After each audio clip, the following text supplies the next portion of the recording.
Her thus turning her back on me was fortunately not for my just preoccupations, a snub that could check the growth of our mutual esteem.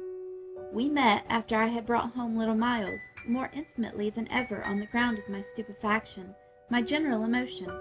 So monstrous was I then ready to pronounce it that such a child as had now been revealed to me should be under such an interdict. I was little late on the scene of his arrival, and I felt, as he stood wistfully looking out for me before the door of the inn at which the coach had put him down, that I had seen him on the instant, without and within, in the great glow of freshness, the same positive fragrance of purity, in which I had from the first moment seen his little sister. He was incredibly beautiful, and Mrs. Grose had put her finger on it. Everything but a sort of passion of tenderness for him was swept away by his presence. What I then and there took him to my heart for was something divine that I have never found to the same degree in any other child. His indescribable little air of knowing nothing in the world but love. It would have been impossible to carry a bad name with the greater sweetness of innocence, and by the time I had got back to Bly with him I remained merely bewildered, so far that is, as I was not outraged, by the sense of the horrible letter locked up in one of the drawers of my room. As soon as I could compass a private word with Mrs. Grose, I declared to her that it was grotesque. She promptly understood me. "You mean the cruel charge?" "It doesn't live an instant. My dear woman, look at him." She smiled at my pretension to have discovered his charm. "I assure you, miss, I do nothing else. What will you say, then?" she immediately added. In answer to the letter, I had made up my mind. Nothing at all. And to his uncle? I was incisive. Nothing at all. And to the boy himself? I was wonderful. Nothing at all. She gave with her apron a great wipe to her mouth. "Then I'll stand by you. We'll see it out." "We'll see it out," I ardently echoed, giving her my hand to make it a vow. She held me there a moment, then whisked up her apron again with her detached hand. "Would you mind, miss, if I used the freedom—" "To kiss me? No!" I took the great creature in my arms, and after we had embraced like sisters, felt still more fortified and indignant. This, at all events, was for the time. A time so full that as I recall the way it went, it reminds me of all the art I now need to make it a little distinct. What I look back at with amazement is the situation I accepted. I had undertaken with my companion to see it out, and I was under a charm apparently that could smooth away the extent and the far and difficult connections of such an effort. I was lifted aloft on the great wave of infatuation and pity. I found it simple in my ignorance, my confusion, and perhaps my conceit, to assume that I could deal with a boy whose education for the world was all on the point of beginning. I am unable even to remember at this day what proposal I framed for the end of his holidays and the resumption of his studies. Lessons with me, indeed, that charming summer, we all had a theory that he was to have, but I now feel that for weeks the lessons must have been rather my own. I learnt something, at first certainly, that had not been one of the teachings of my small, smothered life. Learnt to be amused, and even amusing, and not to think for the morrow. It was the first time, in a manner, that I had known space and air and freedom, all the music of summer and all the mystery of nature. And then there was consideration, and consideration was sweet. Oh, it was a trap, not designed, but deep, to my imagination, to my delicacy, perhaps to my vanity, to whatever in me was most excitable. The best way to picture it all is to say that I was off my guard. They gave me so little trouble. They were of a gentleness so extraordinary. I used to speculate, but even this with a dim disconnectedness, as to how the rough future, for all futures are rough, would handle them and might bruise them.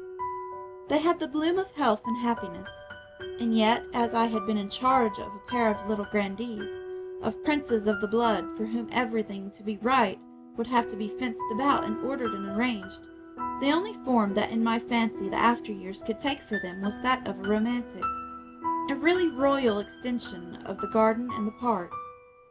It may be, of course, above all, that what suddenly broke into this gives the previous time a charm of stillness. that hush in which something gathers or crouches. The change was actually like the spring of a beast. In the first weeks, the days were long. They often, at their finest, gave me what I used to call my own hour.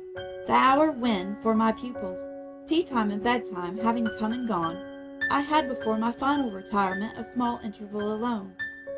Much as I liked my companions, this hour was the thing in the day I liked most, and I liked it best of all when, as the light faded, or rather, I should say, the day lingered, and the last calls of the last birds sounded, in a flushed sky from the old trees, I could take a turn into the grounds and enjoy, almost with a sense of property that amused and flattered me, the beauty and dignity of the place.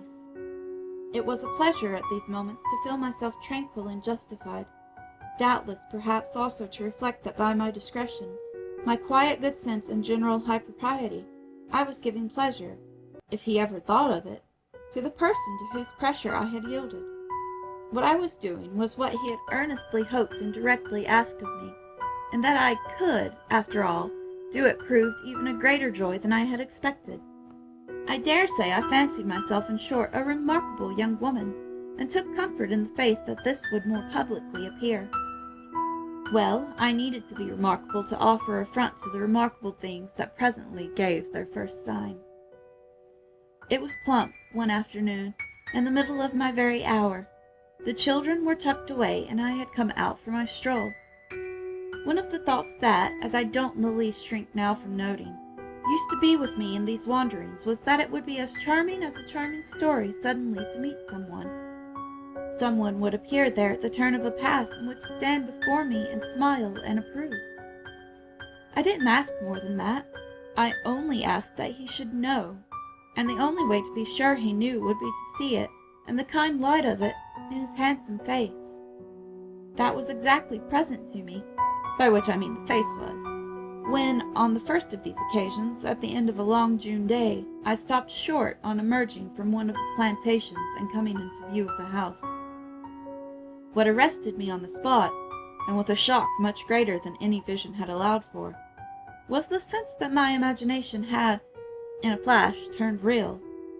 He did stand there, but high up beyond the lawn and at the very top of the tower to which, on that first morning, little Flora had conducted me.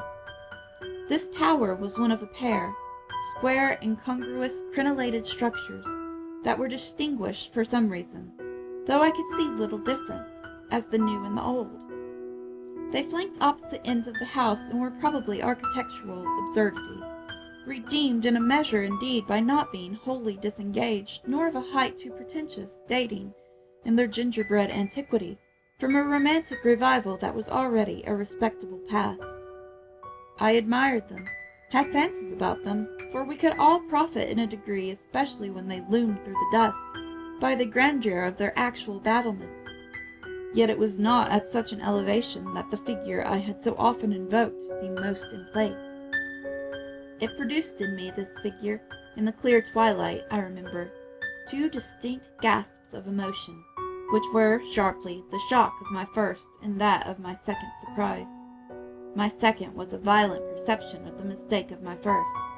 The man who met my eyes was not the person I had precipitously supposed. There came to me thus a bewilderment of vision of which, after these years, there is no living view that I can hope to give. An unknown man in a lonely place is a permitted object of fear to a young woman privately bred, and the figure that faced me was, a few more seconds assured me, as little anyone else I knew as it was the image that had been in my mind. I had not seen it in Harley Street. I had not seen it anywhere. The place, moreover, in the strangest way in the world, had on the instant and by the very fact of its appearance become a solitude. To me at least, making my statement here with such deliberation with which I have never made it, the whole feeling of the moment returns. It was as if, while I took in what I did take in, all the rest of the scene had been stricken with death. I can hear again, as I write, the intense hush in which the sounds of evening dropped. The rooks stopped calling in the golden sky, and the friendly hour lost for the unspeakable minute all its voice. But there was no other change in nature, unless indeed it were a change that I saw with a stranger sharpness. The gold was still in the sky, the clearness in the air, and the man who looked at me over the battlements was as definite as a picture in a frame. That's how I thought, with extraordinary quickness, of each person he might have been and that he wasn't. We were confronted across our distance quite long enough for me to ask myself with intensity who then he was, and to feel, as an effect of my inability to say, a wonder that in a few seconds more became intense. The great question, or one of these, is afterwards, I know, with regard to certain matters, the question of how long they have lasted. Well, this matter of time, think what you will of it, lasted while I caught at a dozen possibilities, none of which made a difference for the better, that I could see, in their having been in the house, and for how long above all, a person of whom I was in ignorance. It lasted while I just bridled a little with the sense of how my office seemed to require that there should be no such ignorance and no such person. It lasted while this visitant, at all events, and there was a touch of the strange freedom, as I remember, in the sign of familiarity of his wearing no hat, seemed to fix me from his position, with just the question, just the scrutiny through the fading light that his own presence provoked. We were too far apart to call to each other, but there was a moment at which, at shorter range, some challenge between us, breaking the hush, would have been the right result of one straight, mutual stare. He was in one of the angles, the one away from the house, very erect, as it struck me, and with both hands on the ledge. So I saw him as I see the letters I form on this page. Then, exactly, after a moment, as if to add to the spectacle, he slowly changed his place, passed, looking at me hard the while, to the opposite corner of the platform. Yes, it was intense to me that during this transit he never took his eyes away from me, and I can see at this moment the way his hand, as he went, moved from one of the crenulations to the next. He stopped at the other corner, but less long, and even as he turned away, still markedly fixed me. He turned away. That was all I knew. It was not that I didn't wait on this occasion for more, since I was as deeply rooted as shaken. Was there a secret at Blythe, a mystery of Udolpho, or an insane, an unmentionable relative kept in unsuspected confinement? I can't say how long I turned it over, or how long, in a confusion of curiosity and dread, I remained where I had had my collision. I only recall that when I re-entered the house, darkness had quite closed in. Agitation in the interval certainly had held me and driven me, for I must, in circling about the place, have walked 3 miles. But I was to be later on so much more overwhelmed that this mere dawn of alarm was a comparatively human chill. The most singular part of it, in fact, singular as the rest had been, was the part I became, in the hall, aware of in meeting Mrs. Grose. This picture comes back to me in the general train, the impression, as I received it on my return, of the wide white panelled space, bright in the lamplight and with its portraits and red carpet, and of the good surprised look of my friend, which immediately told me she had missed me. It came to me straight away under her contact that, with plain heartiness, more relieved anxiety at my appearance. She knew nothing whatever that could bear upon the incident I had there ready for her. I had not suspected in advance that her comfortable face would pull me up, and I somehow measured the importance of what I had seen by thus finding myself hesitant to measure it. Scarce anything in the whole history seems to me so odd as the fact that my real beginning of fear was one, as I may say, with the instinct of sparing my companion. On the spot, accordingly, in the pleasant hall and with her eyes on me, I, for a reason that I couldn't then have phrased, achieved an inward revolution, offered a vague pretext for my lateness, and, with the plea of the beauty of the night and of the heavy dew and wet feet, went as soon as possible to my room. Here it was another affair.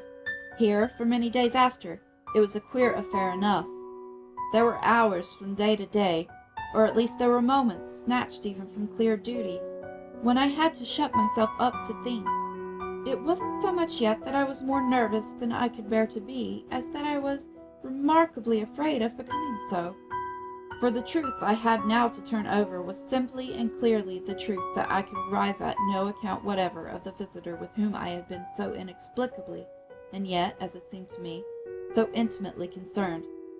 It took me little time to see that I might easily sound, without forms of inquiry and without exciting remark, any domestic complication. The shock I had suffered must have sharpened all my senses. I felt sure, at the end of 3 days, and as the result of mere closer attention, that I had not been practiced upon by the servants, nor made the object of any game. Of whatever it was, I knew nothing was known around me. There was but one sane inference. Someone had taken a liberty rather monstrous. That was what I repeatedly dipped into my room and locked the door to say to myself. We had been, collectively, subject to an intrusion. Some unscrupulous traveler, curious in old houses, had made his way in unobserved, enjoyed the prospect from the best point of view, and then stolen out as he came. If he had given me such a bold, hard stare, there was but a part of his indiscretion. The good thing, after all, was that we should surely see no more of him. This was not so good a thing, I admit, as not to leave me to judge that what, essentially, made nothing else more signify was simply my charming work. My charming work was just my life with Miles and Flora, and through nothing could I so throw myself out of my trouble. The attraction of my small charges was a constant joy, leading me to wonder afresh at the vanity of my original fears, the distaste I had begun by entertaining for the probable grey prose of my office. There was to be no grey prose, it appeared, and no long grind. So how could work not be charming that presented itself as daily beauty? It was all the romance of the nursery and the poetry of the schoolroom. I don't mean by this, of course, that we studied only fiction and verse. I mean that I can express no otherwise the sort of interest my companions inspired. How can I describe that except by saying that instead of growing deadly used to them, and it's a marvel for a governess, I call the sisterhood to witness, I made constant, fresh discoveries. There was one direction, assuredly, in which these discoveries stopped. Deep obscurity continued to cover the region of the boy's conduct at school. It had been promptly given me, I have noted, to face that mystery without a pang. Perhaps even it would be nearer the truth to say that, without a word, he himself had cleared it up. He had made the whole charge absurd. My conclusion bloomed there with the real rose flush of his innocence. He was only too fine and fair for the little, horrid, unclean school world, and he had paid a price for it. I reflected acutely that the sense of such individual differences, such superiorities of quality always on the part of the majority, which could include even stupid, sordid headmasters, turns infallibly to the vindictive. Both the children had a gentleness. It was their only fault, and it never made Miles a muff, that kept them, how shall I express it, almost impersonal, and certainly quite unpunishable. They were like those cherubs of the anecdote who had, morally at any rate, nothing to whack. I remember feeling with Miles in especial as if he had had, as it were, nothing to call even an infinitesimal history. We expect of a small child scant enough antecedents, but there was in this beautiful little boy something extraordinarily sensitive, yet extraordinarily happy, that, more than in any creature of his age I have seen, struck me as beginning anew each day. He had never for a second suffered. I took this as a direct disproof of his having really been chastised. If he had been wicked, he would have caught it, and I should have caught it by the rebound. I should have felt the trace, should have felt the wound and the dishonor. I could reconstitute nothing at all, and he was therefore an angel. He never spoke of his school, never mentioned a comrade or a master, and I, for my part, was quite too much disgusted to allude to them. Of course I was under the spell, and the wonderful part is that, even at the time, I perfectly knew I was. But I gave myself up to it. It was an antidote to any pain, and I had more pains than one. I was in receipt in these days of disturbing letters from home. where things were not going well. But with this joy of my children, what things in the world mattered? That was the question I used to put to my scrappy retirements. I was dazzled by their loveliness. There was a Sunday to get on, when it rained with such force and for so many hours that there could be no procession to church, in consequence of which, as the day declined, I had arranged with Mrs. Gross that, should the evening show improvement, we would attend together the late service. The rain happily stopped, and I prepared for our walk, which, through the park and by the good road to the village, would be a matter of 20 minutes. Coming downstairs to meet my colleague in the hall, I remembered a pair of gloves that had required 3 stitches and that had received them, with a publicity perhaps not edifying, while I sat with the children at their tea, served on Sundays by exception, in that cold, clean temple of mahogany and brass, the grown-up dining room. The gloves had been dropped there, and I turned in to recover them. The day was grey enough, but the afternoon light still lingered, and it enabled me, on crossing the threshold, not only to recognize, on a chair near the wide window, then closed, the articles I wanted, but to become aware of a person on the other side of the window looking straight in. One step into the room had sufficed. My vision was instantaneous. It was all there.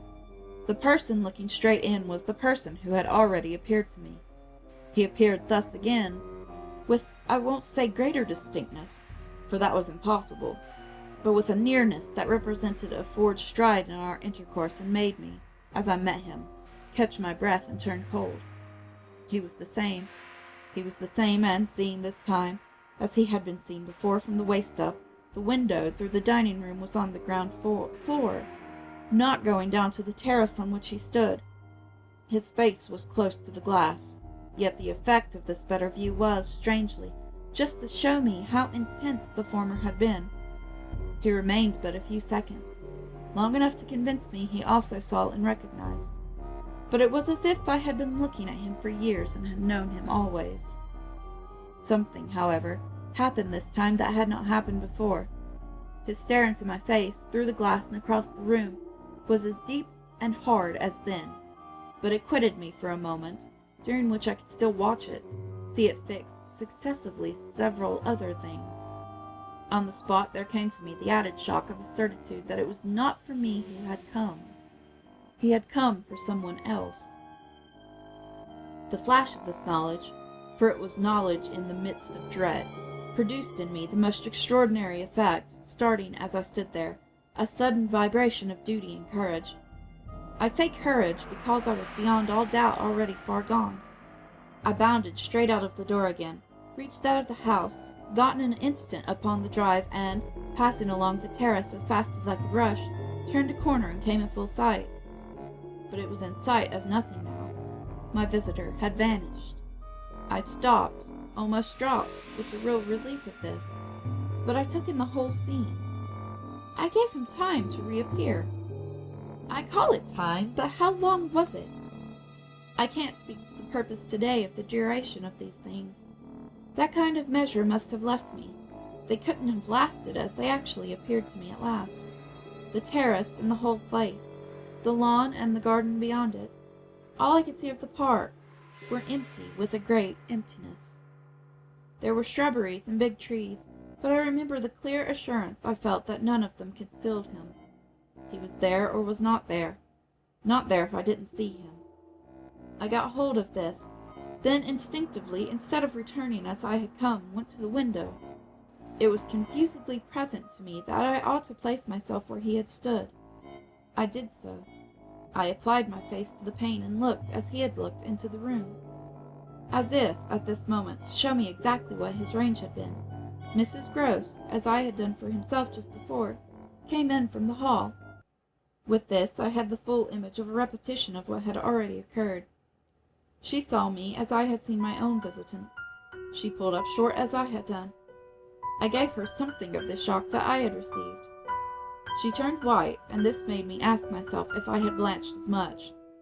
She stared, in short, and retreated just on my lines, and I knew she had then passed out and come round to me, and that I should presently meet her. I remained where I was, and while I waited I thought of more things than one, but there's only one I take space to mention. I wondered why she should be scared. Oh, she let me know as soon as, round the corner of the house, she loomed again into view. What in the name of goodness is the matter? She was now flushed and out of breath. I said nothing till she came quite near. With me? I must have made a wonderful face. Do I show it? You're as white as a sheet. You look awful. I considered. I could meet on this, without scruple, any degree of innocence. My need to respect the bloom of Mrs. Groce's had dropped without a rustle from my shoulders, and if I wavered for the instant, it was not with what I kept back. I put out my hand to her, and she took it.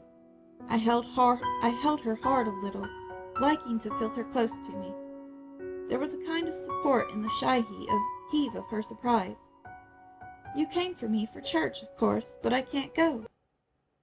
Has anything happened? Yes, you must know now. Did I look very queer? Through this window? Dreadful! Well, I said, I've been frightened. Mrs. Groce's eyes expressed plainly that she had no wish to be, yet also that she knew too well her place not to be ready to share with me any marked inconvenience. It was quite settled that she must share. Just what you saw from the dining room a minute ago was the effect of that. What I saw just before was much, much worse. Her hand tightened.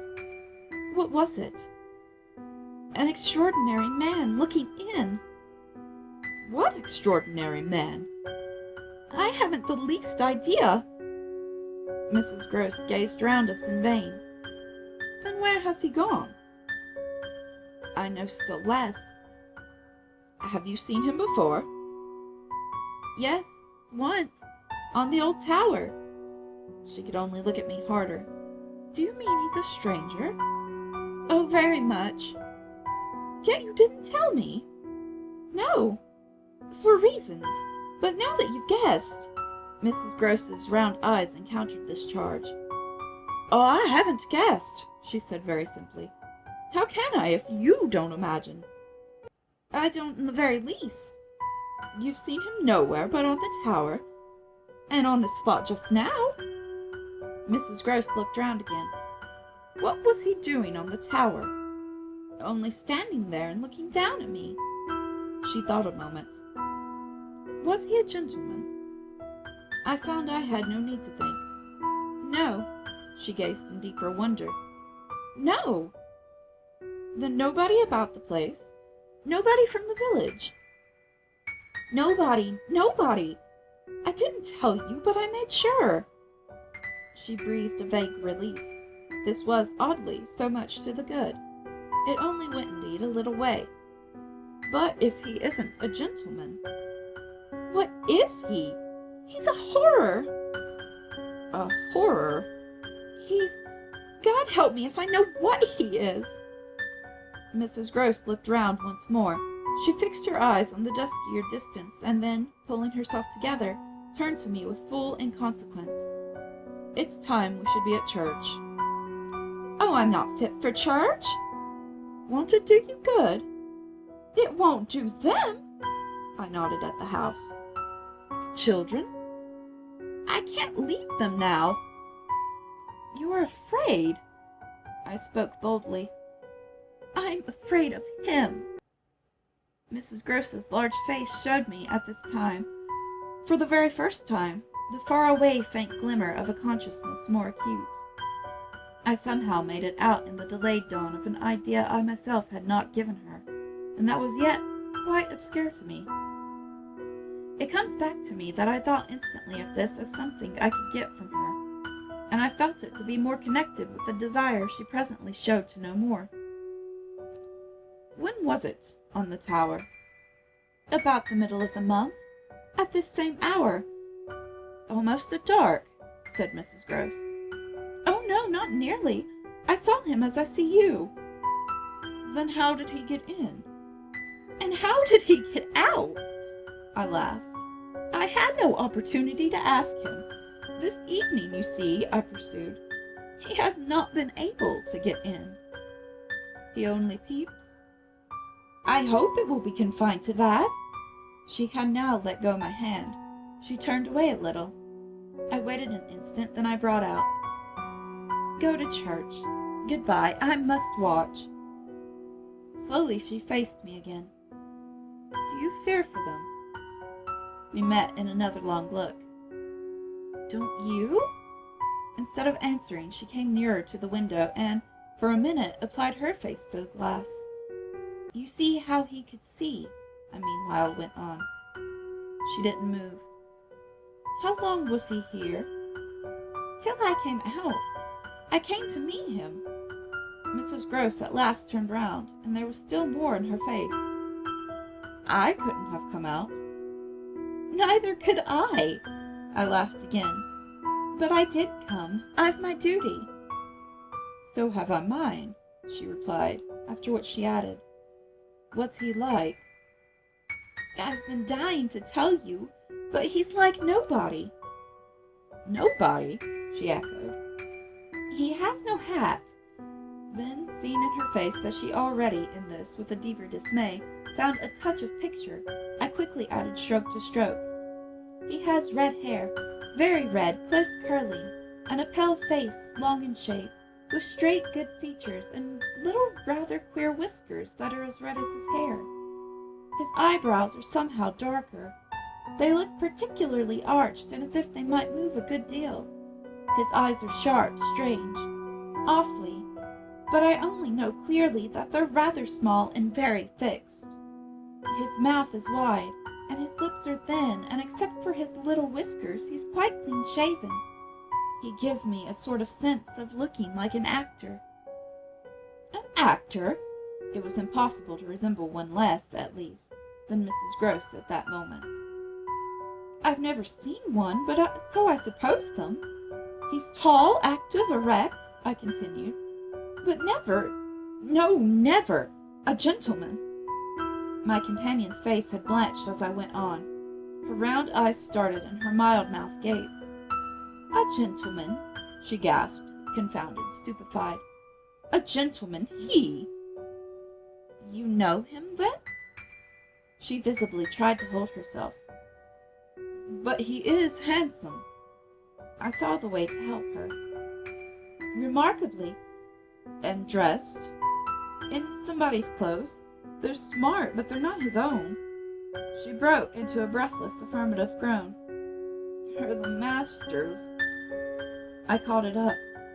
"You do know him?" She faltered but a second. "Quint!" she cried. "Quint?" "Peter Quint, his own man, his valet, when he was here." When the master was, gaping still but meeting me, she pieced it all together. "He never wore his hat, but he did wear— Well, there were waistcoats missed. They were both here last year. Then the master went, and Quint was alone." I followed, but halting a little. "Alone?" "Alone with us." Then, as from a deeper depth, "In charge," she added. "And what became of him?" She hung fire so long that I was still more mystified. "He went too," she brought out at last. "Went where?" Her expression at this became extraordinary. "God knows where. He died." "Died!" I almost shrieked. She seemed fairly to square herself, plant herself more firmly to express the wonder of it. "Yes, Mr. Quint is dead."